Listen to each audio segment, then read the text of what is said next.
bien sur les actions que sur les obligations.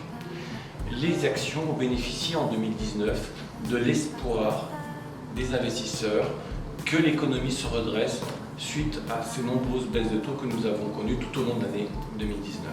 Les actions ont aussi profité de l'apaisement dans le conflit commercial entre les États-Unis et la Chine et de l'accord de Brexit obtenu en fin d'année entre le Royaume-Uni et la Communauté européenne. L'économie en 2020 devrait se redresser après les nombreuses baisses de taux que nous avons connues en 2019.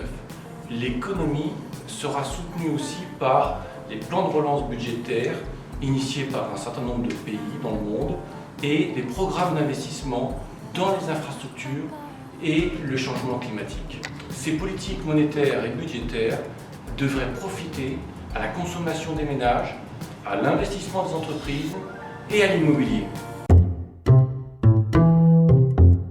Notre première recommandation pour 2020 est de bien diversifier son portefeuille sur les obligations, les actions et les placements alternatifs. Notre deuxième recommandation est de moins investir sur les obligations.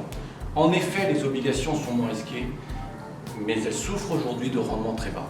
Notre troisième recommandation pour 2020 est de privilégier les actions européennes et émergentes. Les actions offrent des rendements supérieurs au rendement des obligations, notamment en Europe, et sont attractives en termes de valorisation.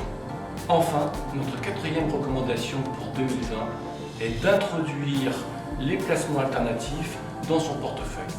Ces placements ont vocation à apporter plus de performance que les obligations et moins de risques que les actions.